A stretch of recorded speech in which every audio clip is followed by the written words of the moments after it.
अगली खबर का रुख करते हैं। जोधपुर से बड़ी खबर है। राजस्थान हाईकोर्ट को बम से उड़ाने की धमकी मिली है। कुछ दिन पहले भी बम से उड़ाने की धमकी मिली थी। धमकी मिलने के बाद प्रशासन अलर्ट हुआ है। अधिवक्ताओं को हाईकोर्ट परिसर छोड़ने का आग्रह किया है। पुलिस प्रशासन मौके के रवाना हुए हैं। पुलिस कमिश्नर ओम प्रकाश ने पुष्टि की है और फिर एक बार बम से उड़ाने की धमकी मिली है राजस्थान हाईकोर्ट को। इससे पूर्व में हमने आपको बताया था कि 10 बार हो चुके हैं। अब यह आंकड़ा बढ़ रहा है, 11, 12 और न जाने कितना आंकड़ा बढ़ेगा। अधिवक्ता भी अब इन धमकियों से परेशान हो गए हैं। उनका कहना है कि समय की बर्बादी हो सकती है और इसे टाला भी नहीं जा सकता, हल्के में भी नहीं लिया जाता, क्योंकि जब भी ऐसी धमकियां मिलती हैं तो परिसर खाली करवाया जाता है, सुनवाई बाधित होती है, समय बर्बाद होता है एजेंसियों का। लेकिन अब धमकी देने के पीछे कौन है? क्या ये असामाजिक तत्व हैं? एक सोची समझी साजिश के तहत ये किया जा रहा है? किस मंशा से ये हो रहा है? साइबर टीमें किस नतीजे तक पहुंची है? अर्थात ऐसा नहीं है कि टीमें कार्य नहीं कर रही, सक्रिय नहीं है, लेकिन गिरफ्तारियां जो हो रही हैं अलग अलग राज्यों से, गुजरात की गिरफ्तारी भी चर्चाओं में रही थी।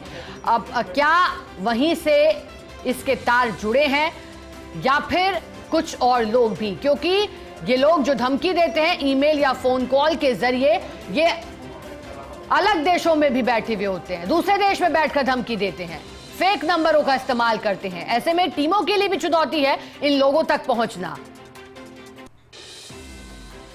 राजस्थान हाईकोर्ट को फिर बम से उड़ाने की धमकी मिली है। आज 21वीं बार बम से उड़ाने की धमकी मिली है। मेल के जरिए थ्रेट मिला है। हाईकोर्ट प्रशासन ने पुलिस को सूचित कर दिया है। सूचना पर पुलिस और बम निरोधक दस्ता मौके पर पहुंचा है। सत्यमेव जयते भवन को खाली करवाकर सर्च किया जा रहा है। अधिक जानकारी लेंगे जयपुर से सहयोगी कमलकांत जुड़े हैं। कमलकांत जी, आंकड़ा तो 21 के पार हो गया है, लगातार धमकियां मिल रही हैं। इस बार धमकी भरे मेल में क्या लिखा था और उसके बाद अब किस तरह से अब सुरक्षा बढ़ाई गई है? जी बिल्कुल, सीधा बताना चाहूंगा कि पिछली बार की तरह इस बार भी राजस्थान हाईकोर्ट जयपुर और राजस्थान हाईकोर्ट जोधपुर दोनों जगह बम से उड़ाने की धमकी मिली है। जो राजस्थान हाईकोर्ट जयपुर जो मेल आया वो 21 शक्तिशाली बम प्लांट करने का मेल के जरिए धमकी दी गई कि 21 शक्तिशाली बम प्लांट किए गए हैं। और जैसे मेल आया उसके तुरंत बाद ही राजस्थान हाईकोर्ट प्रशासन ने पुलिस को सूचना दी और सूचना के तुरंत बाद जो पुलिस की टीम और डॉग स्क्वाड, बम निरोधक दस्ता और ये सभी यहाँ पहुंचे और सत्यमेव जयते भवन में कुछ कर्मचारी थे और सभी कर्मचारियों को बाहर निकाला गया, क्योंकि 10:30 बजे से कोर्ट शुरू होती है तो लगभग 9 बजे कर्मचारी पहुंच जाते हैं सभी कोर्ट में। तो उन कर्मचारियों को सबसे पहले बाहर निकाल के सर्च शुरू किया और अभी फिलहाल सत्यमेव जयते भवन उसका सर्च जारी है, किसी को भी अंदर नहीं दिया जाने जा रहा है।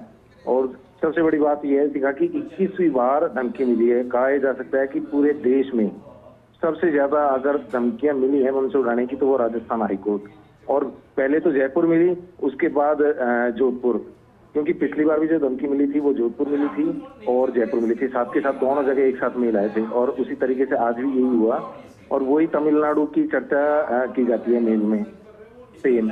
और माना यह जाता है हर बार कि किसी न किसी केस की या अदालतों की कार्रवाई को परेशान करने की वजह से इस तरीके के मेल किए जाते हैं। लेकिन फिर भी राजस्थान हाईकोर्ट का जो प्रशासन है और पुलिस प्रशासन है बिल्कुल भी कोताही मतलब लापरवाही नहीं बरते और लापरवाही नहीं बरतते। इसमें पूरी तरीके से पूरे भवन का, पूरे परिसर का सर्च करवाया जाता है, उसके बाद ही काम चालू किया जाता है। अभी भी जानकारी ये मिली है कि करीब 11:30 बजे से कोर्ट वापस से रिज्यूम कर दी जाएगी, चालू कर दी जाएगी। जी अब कमलकांत जी, सुरक्षा एजेंसियों की जांच पड़ताल कहां तक पहुंची? पिछली बार भी जब आप जुड़े थे, आपने बात भी की थी अधिवक्ताओं से, वो खुद कह रहे थे, सवाल वो भी उठा रहे थे। अब क्या हाथ लगा है कमलकांत जी? आपने कहा कि सबसे अधिक बार हाईकोर्ट को मिली है, न्याय के मंदिर को बार बार धमकी मिलना, कहां तक पहुंची है अब तक की जांच पड़ताल कमलकांत जी? जी बिल्कुल, हाईकोर्ट बार बार इस चीज को लेकर गंभीर रहा। साइबर जो एक्सपर्ट हैं उन्होंने भी इसकी तह तक जाने की कोशिश की। और आपको बड़ी जानकारी ये भी बताऊं कि 20 तारीख को 20, 21, 22 तीन दिवसीय यहाँ जो इंटरनेशनल सेंटर RIC में वही साइबर को लेकर विशेष तकनीक और जो साइबर एक्सपर्ट हैं वो और जो साइबर की यूनिवर्सिटियां हैं उनके लोगों को यहाँ बुलाया गया है और 3 दिवसीय एक सेमिनार का आयोजन किया जा रहा है। क्योंकि बार बार इस तरीके की चीज आ रही है, क्योंकि अब ज्यादातर जो घटनाएं होती हैं आए दिन देखने को मिलती हैं कि अखबारों में भी देखने को मिलती हैं, अपन भी इस तरीके की खबरें चलाते हैं कि साइबर ठगी की और इस तरीके के मेल्स वगैरह, स्कूल, हॉस्पिटल, अदालतें, इनको ज्यादा इस तरीके की धमकी भरी मेल मिलती हैं। तो इसी को लेकर विशेष तौर से यहाँ की राज्य सरकार भी गंभीर है और यहाँ की जो जुडिशरी वो भी गंभीर है। इसको लेकर ये 3 दिवसीय आयोजन रखा गया है। लेकिन सबसे बड़ी बात यह है कि अभी तक इसकी तह तक कोई नहीं पहुंच पाया। यहाँ तक कि पिछली बार जब सूचना आई थी, ये मेल आई थी, तब भी मीटिंग की गई थी और स्पेशली जो कार्यवाहक मुख्य न्यायाधीश है उन्होंने भी जो पुलिस अधिकारियों को बुलाकर बात की थी और जो साइबर एक्सपर्ट हैं उनको बुलाकर बात की थी। लेकिन अभी तक तह तक नहीं पहुंच पाए हैं कि मेल आखिर कहां से आते हैं, क्योंकि बार बार VPN चेंज करके जो मेल भेजे जा रहे हैं उसका अभी तक भी ये पता नहीं लगा पाए कि कौन लोग ये मेल भेजते हैं। और हमेशा अभी तक पिछले 20 बार भी ये देखा गया है, जो 20 बार मेल भेजे उनमें ये देखा गया है कि हमेशा कोर्ट की कार्रवाई ही बाधित होती है। करीब 1 घंटे 2 घंटे, कई बार 3-3 घंटे भी कोर्ट की कार्रवाई बाधित रही है। जी कमलकांत जी, थ्रेट मेल ना कभी मजाक थे ना कभी मजाक हो सकते हैं। टीमें हर बार इन थ्रेट मेल को गंभीरता से लेती रहेंगी। लेकिन आपने कहा कि वाकई बैठक भी हुई और फिर अब कैसे ये सब क्या तह तक जाने का प्रयास हालांकि टीमें कर रही हैं। कमलकांत जी, अब क्या मान रहे हैं, क्योंकि परिसर को खाली करवा लिया गया है, अब तक चेकिंग किस स्तर तक हुई है, कितना समय लग सकता है जब पुनः एक बार सुनवाई शुरू होगी जयपुर और जोधपुर दोनों मुख्य पीठों में? जी बिल्कुल शिखा, ये भी बताना चाहूंगा कि जैसे ही करीब 9:30 बजे करीब ये मेल आया, तो मेल आते जब सूचना दी गई पुलिस प्रशासन को, तो उसके बाद से ही करीब 10 से 15 मिनट बाद में टीमें यहाँ पहुंची और उन्होंने सर्च शुरू किया। तो जो सत्यमेव जयते भवन है उसका फिलहाल सर्च किया जा रहा है और जो प्रशासन है, हाईकोर्ट प्रशासन, उनकी ओर से ये जानकारी मिली है कि लगभग 11:30 बजे से कोर्ट वापस से कोर्ट फिर से शुरू कर दी जाएगी। तो मतलब कोर्ट की जो कार्रवाई है वो 11:30 बजे से शुरू होगी। तो आज भी मान के चलते हैं कि करीब 1 घंटा कोर्ट की कार्रवाई बाधित रहेगी और लगभग ये मान के चलते हैं कि 1 घंटे कोर्ट की अगर कार्रवाई बाधित रहती है तो लगभग 20 से 22 जो कोर्ट है, 22 कोर्ट यहाँ है, तो 22 कोर्ट में लगभग 1 घंटे में आप मान के चलो 400 से 500 केसेस की सुनवाई होती है। जी बिल्कुल कमलकांत जी, और आपने समय भी बता दिया है कि 11:30 बजे के आसपास का समय बताया जा रहा है जब सुनवाई एक बार फिर से शुरू हो सकती है। कमलकांत जी, जब भी इस तरह की थ्रेट मेल मिलती है, जो पूरी शिफ्टिंग है स्टाफ की वो कहाँ की जाती है और जो सर्चिंग का दायरा है उसे कहाँ तक सीमित रखा जाता है? क्या हाईकोर्ट परिसर तक ही या फिर आसपास के इलाके तक भी? मैं आपको ये क्लियर करना चाहूंगा कि जो सत्यमेव जयते भवन है, जहां अदालतें लगती हैं, जहां सुनवाई होती है, वहां जो कर्मचारी और वकील और जो भी होते हैं उनको तुरंत उस भवन से बाहर निकाला जाता है।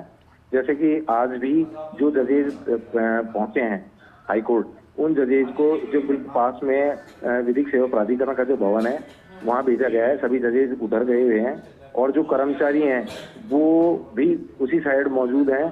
कुछ वकील हैं जो भी यहाँ मौजूद हैं। लेकिन जैसे सत्यमेव जयते भवन की सर्च पूरी हो जाती है उसके बाद पूरे परिसर को सर्च करवाया जाता है। सबसे बेहतर बात यह है इसमें कि जो यहाँ का पुलिस जाब्ता है, जो पुलिस चौकी है राजस्थान हाईकोर्ट की अंदर जो सुरक्षा चौकी है, यहाँ करीब 60 से 70 जो जवान लगे हुए हैं। जैसे सूचना आती है तो उनको भी सूचना मिलती है, वो सबसे पहले इस परिसर को अपने पोजीशन में लेके और स्वतः ही जांच शुरू कर देते हैं। पूरे परिसर को हर बार देखने को ये मिला है कि हर बार यहाँ पूरी तरीके से पूरे परिसर की सर्च किया जाता है, चप्पे चप्पे पे सर्च किया जाता है, उसके बाद ही अदालतों की कार्रवाई शुरू की जाती है। जी कमलकांत जी, इससे पहले जब थ्रेट मिला था तब भी आपने बताया था और एक बार फिर सूचना आपने दी और जानकारी दी कि कैसे 11:30 बजे का अब इंतजार है जब पुनः जांच खत्म होगी और एक बार फिर सुनवाई का दौर शुरू होगा। शुक्रिया कमलकांत जी आपका साथ जुड़ने के लिए, जानकारी के लिए। तो देखिए सहयोगी कमलकांत ने साथ जुड़कर जानकारी दी।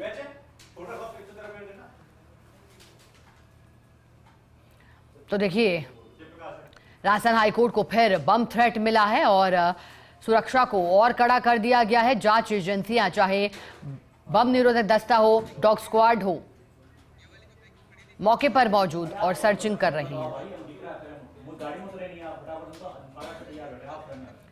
और राजस्थान हाईकोर्ट को बम से उड़ाने की धमकी, कुछ दिन पहले भी बम की धमकी मिली थी।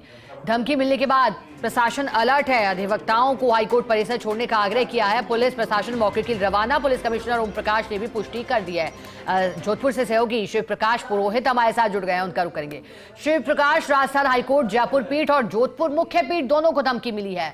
अब जोधपुर मुख्य पीठ में क्या स्थिति है अभी? क्या सभी टीमें पहुंच गई हैं? सर्चिंग भी शुरू कर दी गई है क्या?